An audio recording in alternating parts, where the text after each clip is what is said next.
Hey guys, what's up? This is Mel. I'm here to talk about Legends of Tomorrow, episode 107, titled Marooned, which premiered Thursday, March 3rd, 2016 on the CW. Guys, sorry for the delay. My throat's been a bit sore for the past few days, so I wanted to rest up for a bit, but I'm back. Reminder, haven't read any of the comic books, so only my thoughts, theories, or predictions are all coming from what I see on the screen, both for Arrow, The Flash, and for Legends of Tomorrow. So let's get started with the 10-minute clock. Let's begin. So something new that we learned in this episode, well, this episode doesn't really take place in any timeline, but it actually takes place in space, from the looks of it. And basically, the Legends team meet their very first adventure with time pirates when they find a distress call from a Captain Baxter from the Acreon, only to realize that the signal is a trap to bring in other time ships. And so Rip Hunter is hoping that the Acreon could help fix Gideon's system. That's why he wants to go check the distress call, despite the team being suspicious of the fact that it could be a trap. So there's that. So again, we are separated into teams. I'm finding that's a big reoccurrence in this show for sure, is the fact that teams, which is good because that means everyone plays a part in the overall mission. So Team 1 includes Rip Hunter, Jax, Mick Rory, aka Heatwave, and Professor Stein. They're set to go check the Acreon, the distressed ship. However, they're the ones that come face to face with pirates, time pirates. So Professor Stein is left behind in the jump ship as a precaution. Therefore, Rip, Jax, and Mick are the ones that get caught. Eventually, Mick double crosses the team and strikes a deal with the time pirates. And luckily, though, since Professor Stein was left behind in the jump ship, he was able to sneak on board, disable the weapons, and get Rip and Jax out, as well as the Captain Baxter, who was also a prisoner on her own ship. Meanwhile, Team 2 was stuck on the Wave Rider, and that was Ray, Kendra, Sarah, and Leonard Snart, Captain Cold. So basically, they were set aside. They're the ones that were under attack by the time pirates who want the Wave Rider. Because of these attacks, the ship managed to get a breach in the hull. Sarah and Captain Cold try to go fix it before they get shut in and almost freeze to death. So Ray uses his atom suit to go and fix it from the outside. He almost dies from lack of oxygen. With that close call resulting in Kendra making an impulse move with Ray later on, and she kisses him because she thought she lost him. So there's that.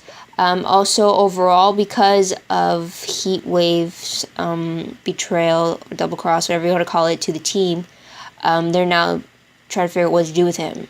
Apparently, holding him in a cell on the ship isn't an option, and it is left to Captain Cold, who ultimately decides to kill him, because Heatwave has become a risk to the team and to their mission instead of coming around to the idea of being part of a team like Captain Cold has. So that was a surprise. And also, throughout the episode, we get flashbacks of when Rip Hunter and his late wife, Miranda, were trained to become Time Masters. We get to see how their affair began and how it was the affair that ultimately led Miranda to drop out of being a Time Masters because she didn't want to close herself off from emotions like love, which Time Masters aren't supposed to experience. So it was a great little history in there, as well as some of the stuff from the flashback was brought back in the present day as like a way to be victorious, I guess you could say. So the most shocking moment of the episode has to be the fact that Captain Cold killed Heatwave. Especially in this episode, when we learn that Captain Cold has known Mick Heatwave since he was 14, and it was Heatwave who saved Captain Cold on his very first day of juvie when he was 14, when he almost died because of these bigger inmates wanting to take a crack at the new kid. So I wasn't expecting them to have known each other for that long, so it was even more surprising that Captain Cold in the end killed him with the cold gun. So that was surprising in itself. But top 3 favorite moments. First one has to be Sarah and Captain Cold. I really like the dynamic between the two of them. I would ship them completely if I didn't already love Sarah and Nisa back on Arrow. So for now, Sarah and Captain Cold are definitely my favorite to watch together because they definitely seem to have grown close. I mean, they're even shown playing cards with each other in this show. And then when they're on the verge of freezing to death, they get closer. Let's just say that. And I know they're in like liver die situation right now, but still, you can't help but think that that's just fantastic. It's like that's got to bring them closer together. It's got to put their dynamic so much further later on in the progression. I don't even know what I'm talking about. I just know that I loved them in this episode. They're definitely my favorite pairing to see on the show, whether it's friendship or something more, which is always a possibility because, yeah. Next favorite has to be Professor Stein coming to the rescue of the team. He manages to sneak on the ship and he successfully disables the weapons, and then he manages to take out one of the guards when he's normally not the violence type. He's usually more of the brains behind the operation. He's not really the muscle, so it's really great to see him actually take charge and do the legwork instead of just calling the shots from inside Firestorm's head and stuff like that. So I really like Professor Storm really stepping up, and I guess he was living out his childhood fantasy of being, what was it, Space Ranger or something, was it? It was just funny too, like he was really getting into the whole rescue mission and everything like that. It was great. Another favorite moment has to be that Rip Hunter was taking a page out of his late wife's handbook. In the flashback, we see her do this maneuver that manages to get rid of all of the intruders on a ship, and he uses it again in the present day. As is shown that he was learning from her, because in the flashback he viewed her move as a violation of the rules or something like that. So it was great to see that. Also, another favorite moment I just thought of right now, it was when it was Gideon taking orders from Rip Hunter, so Captain Hunter, and every time that Captain Palmer in this case, thought that she was taking orders from him, and she'd always correct him. He's like, oh. It's like he's going on with this space fantasy of him being captain of his own ship and all, like, pretending to be, like, in charge and everything like that. And then when Gideon does an order or something after Rip Hunter says, like, this crazy story with a code word inside it, I don't know, it's just really funny, and it was entertaining for sure, just to have that little bit of snark in there. So top 3 peeve moments. It was just one. It's the fact that with Heatwave dead, that's the second main cast member or main character that's been killed off so far in the 8 episodes. First it was Carter Hall in like the 2nd episode, and then now it's Heatwave. It's like it really shows that no one from the main cast is truly safe on this show, and that just worries me, because at least on Arrow, you know that Oliver is kind of fair game, because like the show's centered around him, even though they've gave us many scares before. And then on The Flash is the same thing with Barry Allen. It's kind of revolves around his story, although they have given us few scares before, but nothing like killing off a character or anything like that. So yeah, so that was my only peeve. They're already 7 episodes in, and we already lost 2 out of the 9 that we had already. So there's that. What I remember most about this episode, title itself pretty much sums it up. Marooned. Pirates come to mind for that, because Maroon, I'm thinking island, you think pirates and stuff like that, but this time it's in space. So random questions.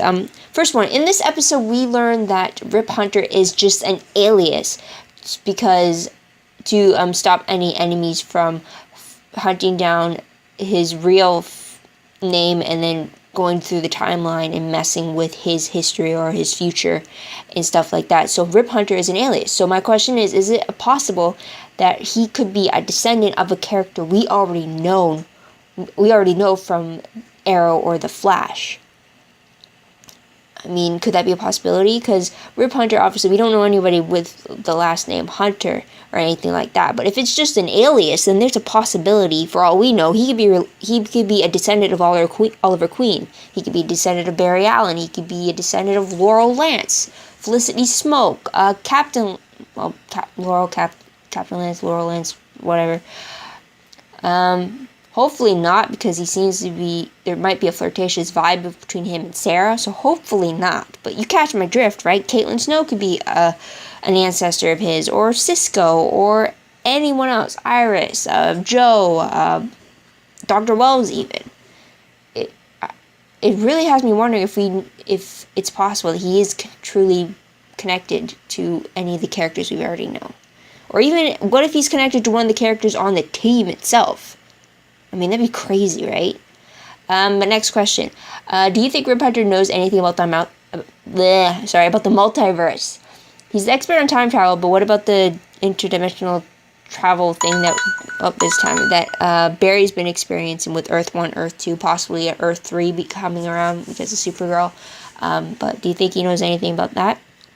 And last question, if Captain Cold really killed the heat wave, do you think that will be the last we'll see of him? Do you think we'll ever see him in a different part of the timeline, or is he really gone for good?